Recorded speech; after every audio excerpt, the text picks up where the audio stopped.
नमस्कार, आप सभी का स्वागत है। मैं हूं आपके साथ शुभेंदु सिंह। और यूक्रेन रूस के बीच भीषण युद्ध जारी है। रूस की कोशिश यूक्रेन की राजधानी कीव पर कब्जा करने की है और इसीलिए रूसी सेना लगातार कीव के आसपास के इलाकों में बमबारी कर रही है। रूस ने दोबारा यूक्रेन के एक बड़े शहर खेरसान पर कब्जा कर लिया है। वहीं पश्चिमी और यूरोपियन यूनियन के देश रूस पर अलग अलग प्रतिबंध लगा रहे हैं। एप्पल फोर्ट ने रूस के साथ व्यापार बंद करने का फैसला लिया है।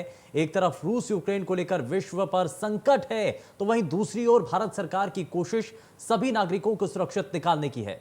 अब तक 9 विशेष विमानों के जरिए 1500 लोगों की वतन वापसी हो चुकी है। लेकिन सवाल विश्व के लिए संकट का है, क्योंकि पश्चिमी देश की कोशिश रूस पर दबाव बनाने की है और रूसी सेना सभी प्रतिबंधों को दरकिनार कर यूक्रेन के अलग अलग शहरों में बमबारी कर रहा है।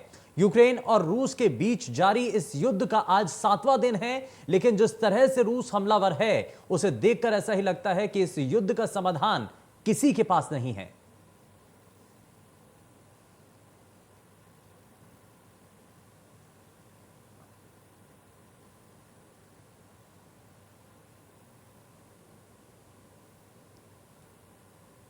तो ये युद्ध की स्थिति मौजूदा वक्त में बनी हुई है।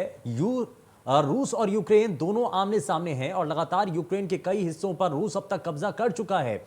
और रूस से लगते हुए जो यूक्रेन की सीमाएं हैं, वहां से दाखिल होता हुआ रूस अब कीव तक पहुंच चुका है और कीव पर कब्जा करने की कोशिश है।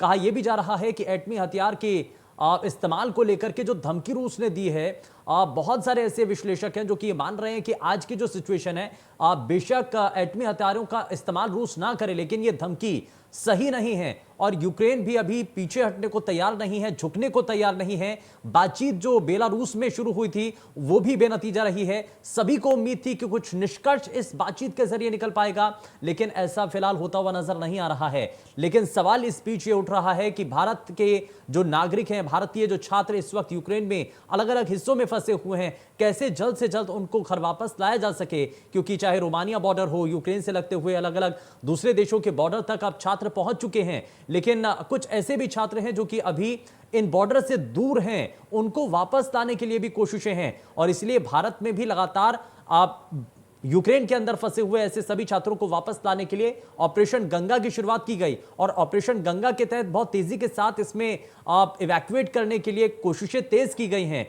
और बकायदा इसके लिए 4 ऐसे मंत्री तय किए गए हैं जो कि यूक्रेन के पड़ोसी देशों में अब दाखिल हो चुके हैं, वहां पर पहुंच चुके हैं और लगातार वहां पर जो फंसे हुए छात्र हैं उनसे लगातार संपर्क में हैं। शुरुआत में कहा जा रहा था कि कुछ ऐसे देश हैं यूक्रेन से लगते हुए जहां पर भारतीय छात्रों की एंट्री को लेकर के सवाल उठ रहे थे, लेकिन उस सब के बीच में अब जानकारी ये मिल रही है कि जब 4 मंत्री वहां पर पहुंचे हैं भारत सरकार के, तो उसके बाद से परिस्थितियां कुछ और भी बदली हैं। जाहिर तौर पर जो भारतीय एम्बेसी है उनके संपर्क में बहुत सारे ऐसे छात्र हैं जो कि लगातार वापस आने के लिए आतुर भी हैं और कोशिशें लगातार कर रहे हैं। लेकिन दूसरा बड़ा संकट यह है कि खाने पीने की जो अभी उपलब्धता है वो यूक्रेन के उन बॉर्डर पर नहीं बन पा रही है, क्योंकि अलग अलग हिस्सों से होते हुए भारतीय छात्र बॉर्डर तक तो पहुंच गए हैं, लेकिन वहां पर एक बड़ी संख्या में छात्रों का जमावड़ा हो चुका है। अब वहां खाने पीने को लेकर के, उनके ठहराव को लेकर शेल्टर उनके पास अभी तक नहीं है। खुले आसमान के नीचे बहुत सारे ऐसे छात्र हैं जो कि अभी भी रहने को खड़े हुए हैं, लाइनों में लग करके वो इंतजार करते हैं कि उनका नंबर भी आएगा और उनको भी वापस भारत लाया जा सकेगा। लेकिन एम्बेसी का इसमें सहयोग जरूर है। बहुत हद तक छात्रों के द्वारा कहा गया है कि भारतीय सरकार के द्वारा जो अभी तक की कोशिशें हैं वो बहुत सही दिशा में की गई हैं। हालांकि सवाल इस बात पर जरूर उठ रहे हैं कि क्या ये जो कदम अब उठाए जा रहे हैं, क्या पहले नहीं उठाए जाने चाहिए थे? क्या इन कदमों को लेकर के सवाल यह भी उठ रहा है कि क्या इस रेस्क्यू ऑपरेशन को, या कह लीजिए कि जो इवैक्यूएट करने के लिए वहां से छात्रों को भारत लाने के लिए जो कोशिशें की जा रही हैं उसमें कुछ हद तक देरी हुई है। लेकिन ये जो टकराव की स्थिति है उसके पीछे के कई कारण हैं और माना यह जा रहा है कि अमेरिका के इस उकसावे के बाद से रूस के साथ जो तनातनी का माहौल है वो यूक्रेन का बढ़ता चला गया और आज जो हालात हैं वो सभी के सामने हैं। और इसीलिए प्रतिबंधों के बावजूद, क्योंकि अमेरिका और तमाम जो यूरोपीय यूनियन के जो कई देश हैं उन्होंने रूस के ऊपर बहुत हद तक प्रतिबंध लगा दिए हैं, प्रतिबंध की जानकारी भी मिल रही है, लेकिन रूस इससे पीछे हटने को तैयार नहीं है। रूस का सीधे और कड़े शब्दों में कहना है कि अगर यूक्रेन के इस मामले को लेकर के कोई तीसरा देश बीच में आता है तो उसके लिए भी ठीक नहीं होगा। तो जाहिर तौर पर अब दो महाशक्ति यानी कि रूस और दूसरी तरफ यूक्रेन के बैकएंड पर सपोर्ट करने के लिए अमेरिका खड़ा हुआ है, अमेरिका के साथी देश वहां पर खड़े हुए हैं और इसीलिए बार बार यह देखने को मिल रहा है कि दो महाशक्ति अब एक बार फिर से क्या अप्रत्यक्ष तौर पर आमने सामने आती नजर आ रही हैं।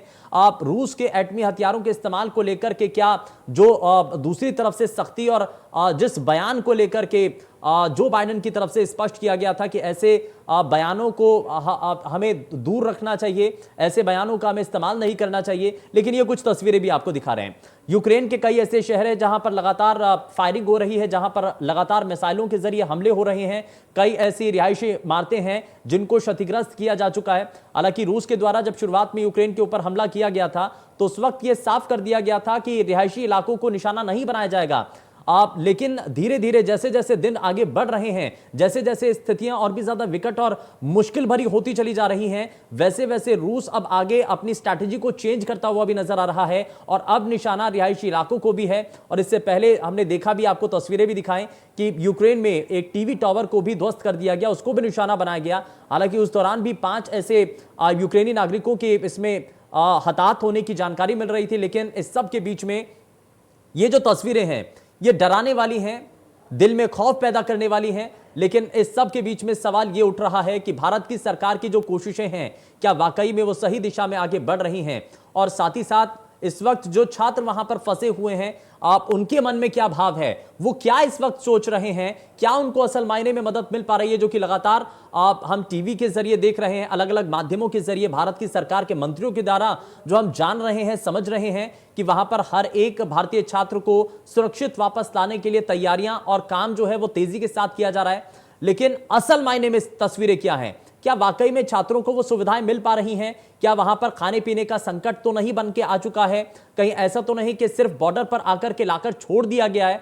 वापसी को लेकर के लाइनों में लग करके सिर्फ उनको इंतजार करना पड़ रहा है, और अगर इंतजार करना पड़ रहा है तो कितना समय का उनको इंतजार करना पड़ रहा है। ये ऐसे कई बड़े सवाल हैं जो कि जानना और समझना बड़ा जरूरी है। लेकिन इसमें हम इसीलिए हमारी कोशिश यही होगी कि इस कार्यक्रम के जरिए हम उन छात्रों को भी अपने इस मंच के साथ जोड़ पाएं जो कि इस वक्त या तो यूक्रेन में फंसे हुए हैं, यूक्रेन से लगते हुए बॉर्डर के आसपास कहीं हैं, या फिर जो छात्र वापस भारत लौट चुके हैं, हम उनसे भी संपर्क साधने की कोशिश करेंगे और जरा उनसे भी जानने की कोशिश होगी कि यूक्रेन में जो शुरुआत में जो हालात बने हुए थे, जिसकी वजह से न सिर्फ भारतीय एम्बेसी इस बात को लेकर के निश्चिंत थी कि ज्यादा भयावह स्थिति नहीं नजर आएगी, लेकिन जैसे जैसे दिन आगे बढ़ते चले जाते हैं, न सिर्फ एम्बेसी के लिए की चिंताएं बढ़ती चली जाती हैं, बल्कि जो यूनिवर्सिटी हैं वो भी पल्ला झाड़ती हुई नजर आती है। यूनिवर्सिटी जो प्रबंधन है वो सीधे सीधे छात्रों से कहता हुआ नजर आता है कि आप अपनी सुरक्षित जगहों पर पहुंच जाइए, यहां पर खतरे की स्थिति अब बन चुकी है। तो ये जो लगातार गाइडलाइंस है जिसमें लगातार परिवर्तन होता हुआ नजर आ रहा है। शुरुआत में कहा जा रहा था कि आपको कीव नहीं छोड़ना है, लेकिन उसके बाद जब खतरे की स्थिति बढ़ जाती है, लगातार जब कीव के ऊपर और खार्किव पर हमला होना शुरू हो जाता है, तो उसके बाद एक सख्त और एक लाइन में गाइडलाइन दी जाती है कि जितने भी छात्र वहां पर हैं वो सभी वहां से बाहर निकल जाएं और बॉर्डर की तरफ आना शुरू कर दें। लेकिन एक बड़ा सवाल यही था कि जितने भी बॉर्डर हैं, कीव और खार्किव में जो फंसे हुए छात्र हैं उनके लिए बॉर्डर तक आना एक लंबा सफर के तौर पर है, और बीच में कई ऐसे पॉइंट हैं या बहुत सारे ऐसे रास्ते हैं जहां पर स्थितियां बहुत ज्यादा खराब हो चुकी हैं, जहां पर रूसी सेना वहां पर हमला लगातार कर रही है। तो ऐसे में कहीं ये स्थिति ना बन जाए कि छात्र उनका निशाना बन जाए। और ऐसा ही देखने को भी मिला कि रूसी हमले की इस फायरिंग के अंदर एक भारतीय छात्र की दुखद मौत हो जाती है। जो एम्बेसी है उसके द्वारा ये दुखद जानकारी साझा भी की जाती है, बताया जाता है। लेकिन अब सबसे बड़ी कोशिश यहाँ पर यही होनी चाहिए, सबसे पहले जो फंसे हुए छात्र हैं उनको यूक्रेन के लगते हुए जो पड़ोसी देश हैं वहां तक लाया जा सके और उसके बाद उनको वहां से इवैक्यूएट किया जा सके। लेकिन इस सब में क्या अभी तक के जो कदम है भारत सरकार के वो कैसे रहे हैं, क्या बॉर्डर पर स्थिति इस वक्त बनी हुई है, भारतीय छात्रों को सुविधाएं क्या मिल पा रही हैं?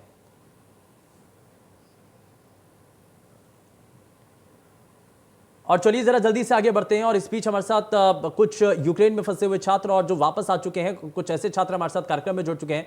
हमारे साथ नोएडा से एक छात्र हमारे साथ राजवीर सिंह कार्यक्रम में जुड़ चुके हैं। राजवीर, बहुत स्वागत है। हमारे साथ जैनुद्दीन अंसारी कार्यक्रम में जुड़ चुके हैं। हमारे साथ मोहम्मद सैफ भी कार्यक्रम में है। लेकिन शुरुआत राजवीर सिंह आपसे ही कर रहा हूं। यूक्रेन से भारत वापसी तक का ये सफर कैसा रहा है? यूक्रेन में जो शुरुआत में हालात थे जिसको लेकर के हर कोई निश्चिंत था, ये कह रहा था कि कोई ज्यादा खतरे की स्थिति नहीं है, लेकिन जैसे जैसे दिन बीते हैं वैसे वैसे खतरा आपने अपनी आंखों से देखा कि बढ़ता चला गया? इतनी इतनी परेशानी हुई हम लोगों को, बच्चों को इतनी परेशानी हुई, कोई सुविधा नहीं मिल पाई, और एम्बेसी या कोई भी चीज के जो नंबर डेडलाइन दिए गए वो नंबर भी नहीं मिल पाए।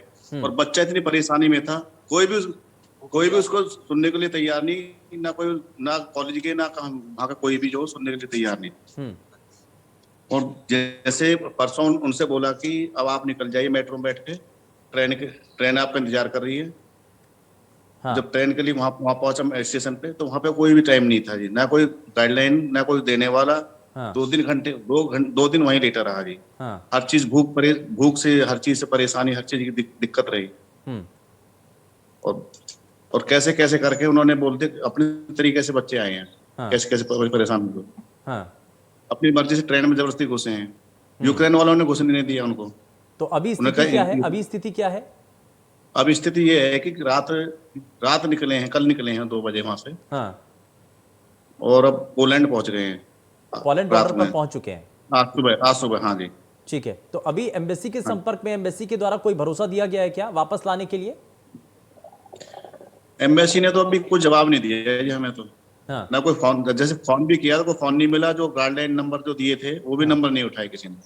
सरकारी तरफ से हमें कोई मदद नहीं मिली। हाँ। ठीक है, आप ये कह रहे हैं कि आपको अभी तक कोई मदद नहीं मिली है, लेकिन क्या हाँ जी, अभी हाँ तक कोई ऐसे आपके बेटे के साथ जो छात्र हैं, क्या जी। अभी ऐसा कोई छात्र है जो वापस आ चुका है भारत? उनसे बातचीत हो पाई है क्या? नहीं, उनके साथ बातचीत नहीं हो पाई। जो कुछ बच्चे उनके साथ कॉलेज में ही रह गए हैं। हाँ। अच्छा, किस जगह पर उनका कॉलेज था? वो यूनिवर्सिटी कहाँ पर थी? कुछ बच्चे उनके साथ कॉलेज में रह गए, की कीव में। यूनिवर्सिटी में, ठीक है। तरस यूनिवर्सिटी, हाँ की में, तरस यूनिवर्सिटी में। ठीक है, यानी कि कीव में तो हालात वैसे ही दिन पर दिन खराब होते चले गए और आखिर में आकर के तो ये एम्बेसी को भी कहना पड़ा कि आपको वहां से निकल जाना चाहिए। मोहम्मद सैफ भी हमारे साथ लगातार कार्यक्रम में। मोहम्मद सैफ, जरा जल्दी से एक रिएक्शन मैं आपसे लेना चाह रहा हूँ, जानना चाह रहा हूँ कि वहां पर हालात किस तरीके से बने हुए थे शुरुआत में? जब ये युद्ध की शुरुआत जब होती है तो किसी को इतना अंदाजा नहीं होता है कि इतने ज्यादा खतरनाक स्थिति में ये युद्ध की स्थिति आती हुई नजर आएगी, लेकिन हर दिन के हिसाब से हालात बिगड़ते चले जाते हैं। सोचा था कि ऐसा भी हो जाएगा? किसी ने नहीं सोचा था कि ऐसा हो जाएगा, ऐसा मंजर देखने को मिलेगा। हाँ। और वो जो मंजर था बड़ा खौफनाक था। जब हमने अपने हॉस्टल के पीछे मिसाइल, जब वहां पे अटैक हुआ था तो वहां पे बहुत खतरनाक मंजर था, बहुत भयंकर धुआं वगैरह उठा हुआ था। बस उस समय बस यही लग रहा था कि यूक्रेन से निकलना है, कैसे भी निकलना है। हम्म। जी। तो यूक्रेन से निकलने के लिए बॉर्डर तक आने का जो रास्ता था, आप कैसे वहां तक आए? कैसे पहुंचे वहां पर? टैक्सी की थी आपने या बाय ट्रेन आए थे आप? कैसे आए? एक्चुअली में ये मॉर्निंग की बात है, जब वहां पे अटैक हुआ था तो उसके बाद हम लोग विद इन 2-3 आवर्स हम लोग फौरन पैकिंग किए और हंगरी के लिए निकल गए, वो भी टैक्सी से, अपने खुद के पैसे पे। हम लोग ने कभी ये नहीं सोचा कि कोई हमें पैसे के लिए कुछ फंड देगा। हम लोग अपने पैसे का इंतजाम किए और वहां से हंगरी के लिए निकल गए टैक्सी करके। ठीक है। जी। तो आप अपने खर्चे से भारत आए हैं? जी नहीं नहीं, भारत नहीं आए हम। अपने खर्चे से अपने इवानो को छोड़ के हंगरी पहुंचे, हंगरी बॉर्डर। हाँ। तो अभी आप और हंगरी फिर बॉर्डर पर ही हैं? जी जी, हंगरी बॉर्डर पहुंचे। फिर उसके बाद हम हंगरी बॉर्डर भी पे करके ही क्रॉस की। हाँ। तो वहां वहां ये कहा जा रहा है जी कि जी भारतीय छात्रों के साथ कुछ भेदभाव हो रहा है। भारतीय छात्र होते हैं तो उनको थोड़ा सा अलग साइडलाइन कर दिया जाता है, क्या ऐसी भी स्थिति है क्या? जी जी, ऐसा है। ऐसे हमारे कुछ फ्रेंड्स हैं जो रोमानिया बॉर्डर पे हैं, और कुछ ऐसे फ्रेंड्स हैं जो जो मतलब हुआ ये है कि एक जूनियर है, वो जर्मन का था तो उसको जाने दिया, और बाकी इंडियन वगैरह को धक्का मार के पीछे कर दिया गया। हम्म। और जो यूक्रेनियन थे उनको पूरे पूरे ग्रुप को वो पास कर देते थे गेट से, लेकिन जो इंडियन होते थे वो उनको रोक दिया जाता था। वहां पे ओपन एयर फायरिंग भी होती थी, वहां पे स्प्रे भी मारे जाते थे। वहां पे बहुत गलत बिहेव किया गया है इंडियन के साथ। हम्म। जी। ठीक है, मैं जरा इसमें जैनुद्दीन अंसारी को भी जोड़ रहा हूं। जैनुद्दीन, जरा बताइए कि आप कहां पर फंसे हुए थे, कौन सा वो समय था, और किस दिन आप वहां से निकलने की कोशिश कर रहे थे, और इस वक्त आप अभी कहां हैं?